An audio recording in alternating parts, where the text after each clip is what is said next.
Hello, welcome back to my channel. My name is Jess. This is my lovely assistant, Mochi, who will be doing nothing but distracting both of us for this video.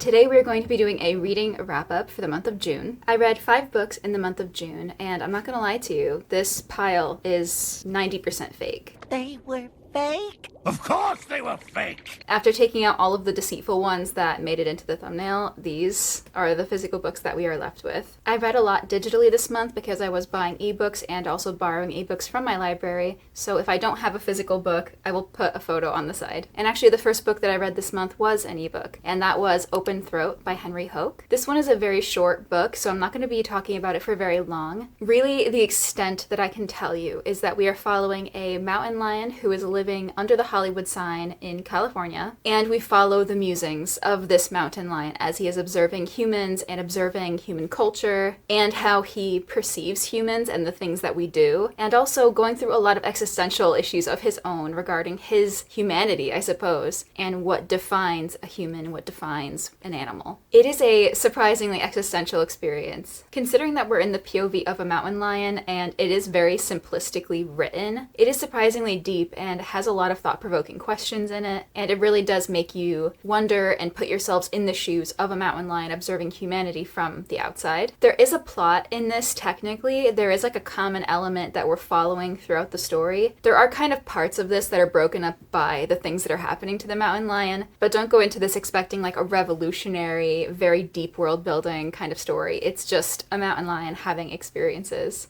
Alright, see ya. And it was a fun time. It kept me guessing, and it felt like I never really knew where the story was gonna go. I didn't really know what we were going to be seeing next. It's not like a favorite read of all time by any means, but I do think that as far as experientially, it feels like it's very unique, and I don't think I'm gonna be reading anything like that for a long time. So I did give Open Throat 3.5 stars. I did like it, and I think that it's worth reading if you want something just kind of literary and weird, and if you just want to be in the mind of a non-human creature having interesting thoughts about humankind, it might be a good time, so check it out. The next book I read was also an ebook, and that was A Short Stay in Hell. I don't remember who the author was, but it'll be on the side so you can take a look. I think this is classified as horror, maybe literary horror, but I would say it's very light on the horror. So let me explain the premise of this to you. We are following our main character who I think has a name, but I don't remember his name. He has just died and has found himself in hell, and it's not really what he expected it to be. He's kind of in like a meeting room, and there's a few other people there who have died, and like a demon guy who is basically doling out the punishment for these people who are in hell. And he sends each of them to a different kind of hell, and I think that each type is kind of catered to the person, or the people are kind of grouped into certain hells. The hell that our main character ends up getting sent to is a infinite library, and he's told the only way he can get out of hell is to find the book that contains his life story with no mistakes and no changes. The problem, however, is that this library contains every book ever written and any book that could ever possibly be written. So most of the books that he is encountering are just complete gibberish, and every now and then they might find a book that has a coherent word in it, or maybe even a sentence. And so now that he has this task of trying to find the book that contains his life story, we just follow this character through thousands and thousands and thousands of years, and that is putting it lightly. And we get little snippets of different things that happen to him while he's there, different people that he meets, and the experiences that he has. It's a very, very depressing story. I wouldn't really say it felt like horror to me. It didn't feel really unnerving. It just felt very, very bleak, very depressing, very hopeless. It definitely could veer into existential horror and a little bit of psychological horror. Just kind of the vastness of this place that he's stuck in and this completely unreachable goal. And there's no way to end this suffering, and there's no way out of this punishment until he finds that story. There is no shortcut. There is no exit button, you know? So it is kind of existential in that way. I definitely did want more out of the horror elements of this, but I still found it to be a very thought-provoking experience and talking a lot about the value of time and what time means anymore when you have infinite time, struggling with purpose and meaning in the face of such a vast emptiness, and also on the way that we take a lot of things for granted, for example, human companionship. I ended up giving this one 4 stars. I think there's a lot here to digest, and I think overall I did take a lot out of the experience, even though it was also a very very short read. The next book I read I actually have physically, and that is Where the Dark Stands Still by A.B. Poranek. I talked about this one a lot in a recent vlog. I will link it somewhere, and you can go check that out if you want more in-depth thoughts about it, and kind of my reaction as I'm reading it. This one is a YA fantasy, although I do believe it feels a little bit more mature YA, and it takes its inspiration from Polish folklore and mythology. A Polish kind of retelling of Beauty and the Beast is what it felt like to me. We have our main character Liska, who is from this very small village. It's a very close-minded, conservative, religious village. She has magic powers, but has been very much shunned by her community and by her family because of these powers. And one day she sets off into this enchanted forest in search of a fern flower that is said to grant any wish of the person who finds it. She does manage to find it, but it is being guarded by a creature of the forest called the Leshy. He is the warden of this enchanted forest, and in order to get the fern flower from him, she must agree to be his servant at this manor in the forest for 1 year. And in return, after that 1 year, she can get the fern flower and then wish away her magic, because that's her ultimate goal, is to wish away her magic and go home and be normal again and have a normal life. She does agree, and so she ends up going to his manor, which is called House Under the Rowan Tree, which I really, really love the house. It's a very, very beautiful atmosphere in here. Just such a whimsically dark kind of fantasy enchanted forest vibe. And I love the house itself because it's kind of a sentient house. And there's this house spirit who takes the form of a black cat and ends up kind of being Liska's sidekick as she is settling into her new existence for the next year, at least. The Leshy is very brooding. He's very dark and mysterious, very detached, has his own study where he does all sorts of alchemical experiments and such. So he's very much giving like the Beast energy from Beauty and the Beast, and also a little bit of Howl from Howl's Moving Castle, I would say. This really does feel like a fusion of Beauty and the Beast, Howl's Moving Castle, and like The Witcher in the Polish mythology aspect. Very much light on the Witcher element of that comparison, but it's kind of there. If anything, Liska gives like sorceress energy from The Witcher. So Liska is now living in the manor with the Leshy, and she learns a little bit more about him and his job as the warden of this forest. And his duty is to stop the monsters who are trying to escape this enchanted forest, because they've been escaping and destroying human villages and killing random humans. And so his job as the warden is to try to stop them from escaping. But his magic is starting to struggle a little bit against the forest. And so when he learns that Liska has magic, he tries to encourage her to embrace her magic and to not shun it and not lock it away. Because ultimately he does need her help to secure the forest and to make sure that the human settlements are safe. So through this experience, Liska is trying to come to terms with her magic, and maybe it's not as evil as she was led to believe. Maybe she's not as evil and sinful as the village made her feel. And so throughout this book, we are getting Liska struggling with that, and we're also getting to see the Leshy starting to open up and be more vulnerable with her. And likewise, her opening up with him a bit more, even though she is very shielded and very closed off because of some things that have happened in her past with her loved ones and her magic. So that's this book in a nutshell, kind of a large nutshell, because I just talked for what feels like ages about it. I ended up really, really enjoying this one a lot more than I expected, actually. And I think maybe I was just in the perfect headspace for a kind of whimsical Beauty and the Beast fantasy. But I was really pleasantly surprised by this, and I really enjoyed the writing. It was so beautifully descriptive and, again, whimsical. It was just so vivid and lyrical, especially the way that the forest was described was just so gorgeous. I really liked the characters in here and the dynamics between each of the characters. Even the side characters, I feel, were established very well. And each of them kind of had their own arc in here. Granted, smaller arcs, of course, but each of them did. I just had a really, really good time with this, which I was very happy about because I had been putting it off for a really long time, and I don't even know why I'd been putting it off, but it was sitting on my TBR for such a long time. Like I said, I really, really enjoyed this one, and if you didn't guess by now, I actually gave this 5 stars. This is something that I mentioned in that vlog that I was talking about, but I feel like I've been so strict this year with my 5 stars. Sometimes a 5 star is just an experience that was really fun and really enjoyable, and you have nothing negative to say about it, and I feel like a 5 star really is a feeling at the end of the day, and I very much had the feeling from this one. Unfortunately, I am out of time to film today. I have to go get my nails done, so I'm gonna come back and talk to you about the last 2 books in the future. So I'll see you in the next clip.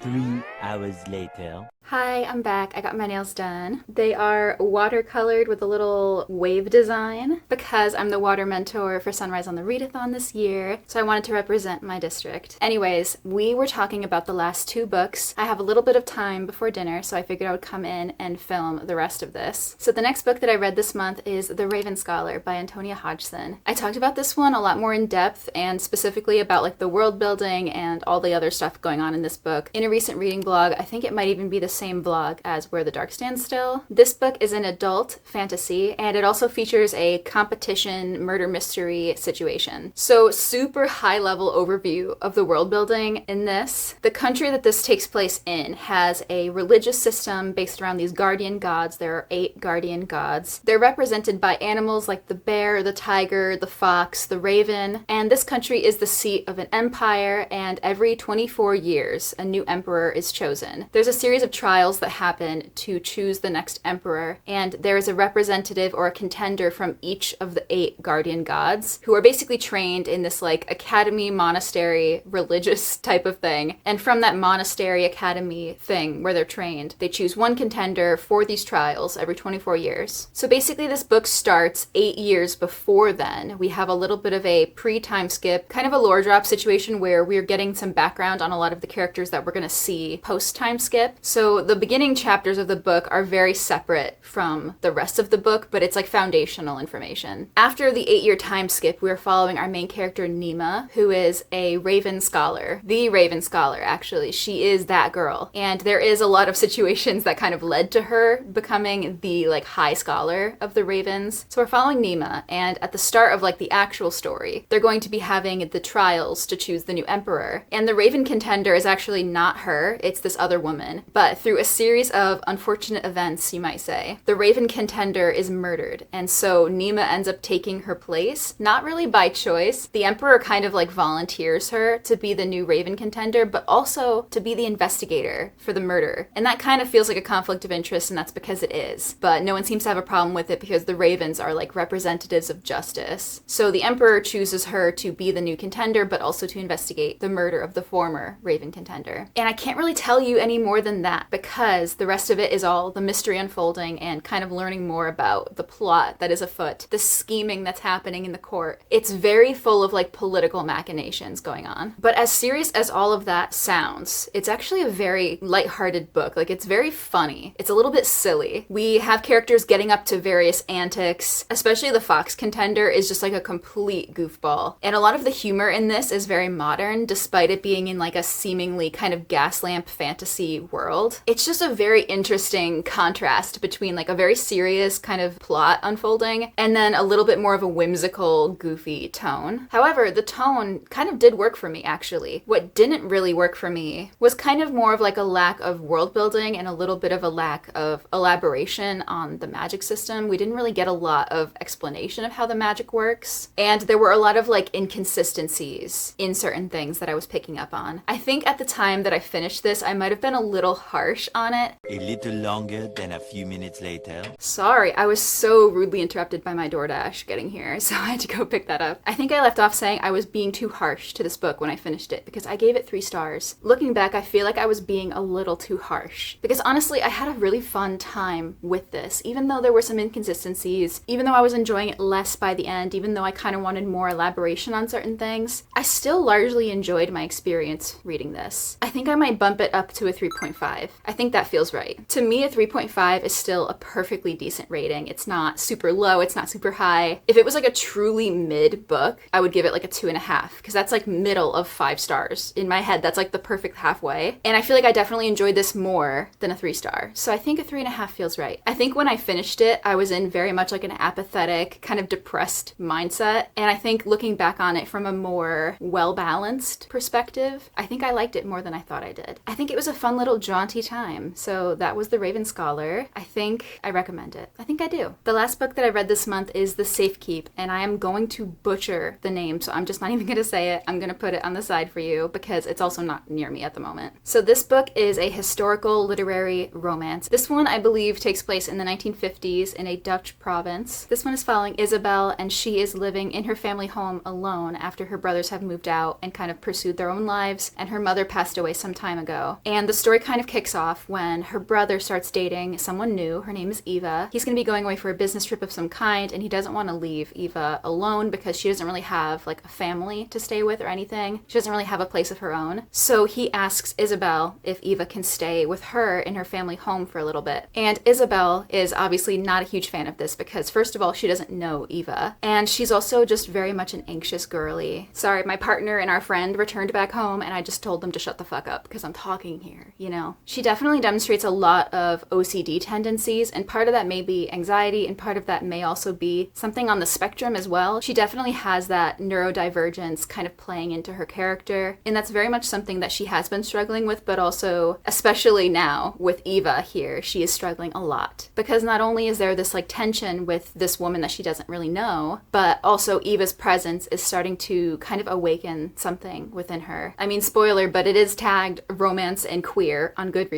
and so yeah, it's super gay. It's super sapphic. This book is a lot steamier than I expected it to be, and a little bit less unsettling than I expected it to be. However, it really has this kind of tense atmosphere to it. The best way I can describe it is that I felt uncomfortable like the whole first half of the book. The way that this is written is incredibly evocative because I felt, even though this isn't first person, I really felt like we were experiencing Isabel's emotions firsthand. And all of her anxieties, all of the obsessive thoughts, all of the compulsive behaviors, we really got to experience those firsthand with her. And like I said, the whole atmosphere of this just felt tense and unsteady. And so when things finally tip over the edge with Eva and Isabel, if you catch my meaning, it is incredibly immersive, and it really is just so evocatively written. I just didn't want to put it down because it felt so compelling to read. And especially some things that we learn towards the end of the book, it does make it much more emotional. I personally didn't cry, but again, I was kind of in a funk at this point in the month. But despite me not crying, it was very much an emotional, heartfelt story, and I really loved seeing these characters together. Are they flawed? Yes, absolutely. They definitely both exhibit behaviors that are kind of questionable, maybe a little problematic, but at the same time, that's incredibly realistic because most people are flawed and most people have layers and dimension to them. Most people have things that they're keeping secret, or things that they would rather not talk about, or traumatic upbringings. And we really get to see all of that unfold with Isabel and Eva in this book. And I really had a good time with it. It was very, very good. It was very, again, heartfelt. And I was very much invested in the two of them and in this story unfolding. Even though I'm praising the hell out of this right now, I did give it a 4-star, which is still a very, very good rating. I still really, really enjoyed this. I don't know why I didn't give it a 4.5 in hindsight. I mean, I make the rules. I could change the rating if I wanted to, but I do remember some things here and there that weren't fully keeping my attention, or just moments where the story kind of like lost me a little bit. Mostly with like flashback sections and things. I'm just kind of not a fan of like flashbacks in general, I think, as like a method of storytelling. I don't know. Like they can be very, very impactful and very well done, but at the same time, they often kind of take me out of the momentum of the story, and I think that kind of happened here. But still, 4 stars. I really enjoyed this one. That is everything I read this month, so thank you so much for watching, and I hope that you enjoyed the video. If you did, please like and subscribe. It means a lot to me that you're here. Let me know in the comments down below what was your best book of the month. And if you're not feeling chatty, but you want to let me know that you were here, drop some water or wave emojis. We got to represent the water district. Even if you're not participating in the readathon and you're not a water district, you will represent water. Anyways, thank you so much for watching, and I will see you guys in the next one.